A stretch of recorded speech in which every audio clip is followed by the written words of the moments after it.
Is brought to you by Mo. Oh, yeah!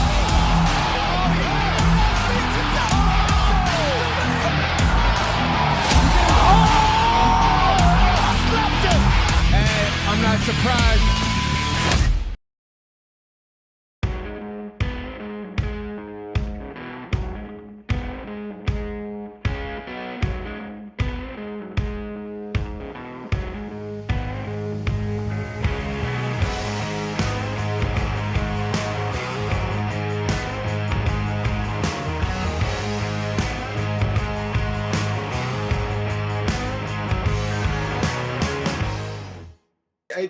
I still think that I won the fight. I watched the fight multiple times, and I think, like, I was the aggressor in that fight. I was the one pushing the action all the time, and whatever. Judges screw up a lot of times. But here I am, and 10 days out to rematch, and I'm ready to settle the score once for all and show who's the best middleweight in the world. Selamat datang kembali di channel Blue TV. Akhir pekan ini, UFC berangka akan kembali hadir. Event yang bertajuk UFC 263 ini akan menampilkan dua partai perebutan sabuk dan satu pertarungan non-title dalam main card-nya yang akan diwarnai dengan kembalinya mega bintang UFC. Saya sendiri menyebut event UFC 263 ini sebagai event unfinished business. Pasalnya, para petarung yang akan berlaga di partai perebutan sabuk dalam main card event ini adalah petarung-petarung yang sudah pernah berbagi oktagon di event sebelumnya. Ditambah lagi hadirnya Nate Diaz dan Leon Edwards yang sebelumnya direncanakan akan bertarung dalam event UFC 262, namun harus ditunda, yang akhirnya kemudian digelar dalam event UFC 263 ini. Sehubungan dengan rangkaian pertarungan pada event itu, maka kami pun akan menyuguhkan pembahasan mengenai pertarungan-pertarungan yang ada dalam main card-nya, yang akan dimulai dari pembahasan mengenai partai perebutan sabuk divisi middleweight antara Israel Adesanya dan Marvin Vettori. Usai mengalami kekalahan di pertarungan pertama melawan Israel Adesanya, Marvin Vettori sangat terobsesi untuk dapat membalaskan dendamnya di pertarungan itu. Jika ditarik mundur, pada saat itu keduanya bertarung dengan sangat sengit selama 3 round, hingga akhirnya hasil dari pertarungan itu pun harus jatuh di tangan para juri. Israel Adesanya saat itu dinyatakan memenangkan pertarungan melalui split decision. Buat yang belum tahu, split decision adalah kemenangan yang didapatkan melalui 2 juri dari 3 orang juri yang bertugas. Fakta menariknya adalah Marvin Vettori menjadi satu-satunya fighter yang mampu membuat Adesanya memenangkan pertarungan hanya melalui split decision selama karirnya di UFC. Usai malam itu, baik Israel Adesanya maupun Marvin Vettori telah menunjukkan perkembangan yang sangat signifikan. Setelah memenangkan pertarungan melawan Vettori, Israel Adesanya berhasil menyapu bersih para top contender hingga sang juara di divisi middleweight. Sedangkan Marvin Vettori, setelah kekalahan yang ia alami saat melawan Adesanya, kini ia telah berhasil mengantongi 5 kemenangan secara beruntun. Sehingga pertarungan keduanya pun menjadi hal yang relevan untuk kembali digelar. Setelah mengalami kekalahan melawan Jan Blachowicz, para kompetitor di kelas middleweight seakan mendapat gambaran mengenai kelemahan Israel Adesanya. Pasalnya dalam pertarungan itu, Jan mampu mendominasi Adesanya saat berada di ground, sehingga hal itu seakan menjadi petunjuk bahwa Adesanya dapat dikalahkan apabila jalannya pertarungan dapat dibawa ke pertarungan bawah. Namun yang menjadi pertanyaan adalah, bagaimana cara agar bisa membawa Adesanya ke pertarungan bawah?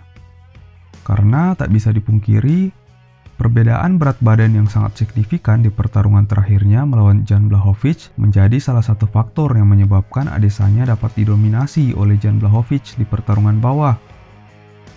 Hal ini tentunya akan berbeda jika Adesanya bertarung melawan petarung-petarung di kelas middleweight, yang notabene adalah kelas aslinya.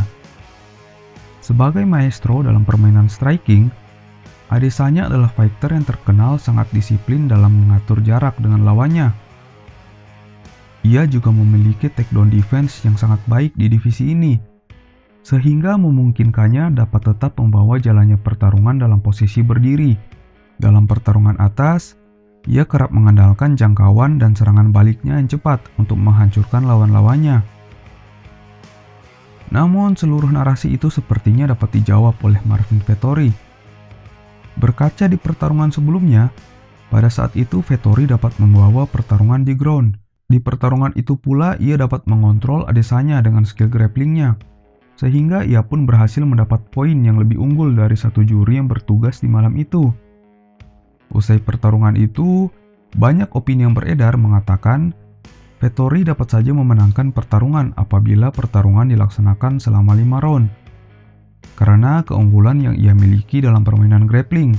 Dalam beberapa kesempatan, Vettori juga mengungkapkan ia akan lebih mengoptimalkan permainan grapplingnya di pertarungan kedua nanti. Pertarungan kedua ini pun diprediksi akan menjadi pertarungan klasik antara seorang striker dan grappler. Lalu bagaimanakah komentar petarung lainnya menuju pertarungan kedua ini? Komentar pertama datang dari kontender divisi light heavyweight, yaitu Anthony Smith. Saat diwawancara, ia mengatakan, Oh man, that's another tough one.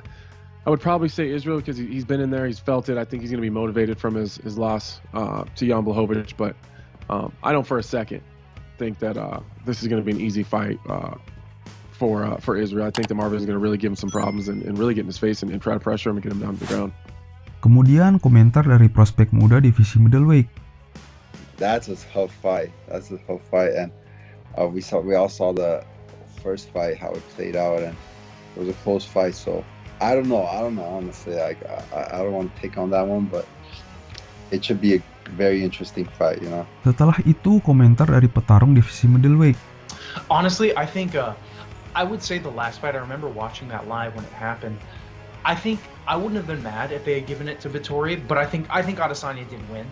But it was a very close fight, and not gonna lie, I think Vettori might shock people in this one. I think he's gonna come at him with really good cardio mixed with the striking and wrestling, and he's really good at mixing things up. And I think Vettori will take it. Dan komentar yang terakhir adalah komentar dari fighter yang baru saja dikalahkan oleh Marvin Vettori di pertarungan terakhirnya.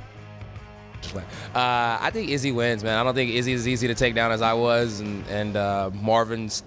He told me I need to work on my wrestling defense. Well, it's like he has a really good striking coach over there, and his striking's still not that great. So he needs to do some soul searching in the striking department. Maybe go to Thailand or something like that. But if he's gonna fight Izzy, I don't think he should have took it such a quick fight. Definitely needs to work on some of his striking. Just like he said, he needs to work on my wrestling. Dalam beberapa interview yang saya temui, mayoritas dari para petarung yang diinterview menjagokan Israel Adesanya dalam pertarungan kedua ini.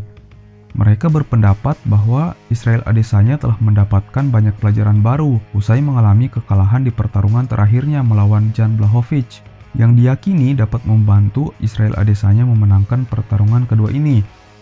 Terlebih lagi, keduanya sudah pernah bertarung sebelumnya, sehingga mereka berpandangan hasilnya akan sama pada pertarungan yang pertama. Akhir pekan nanti, siapa yang kalian jagokan? Komen di bawah ya.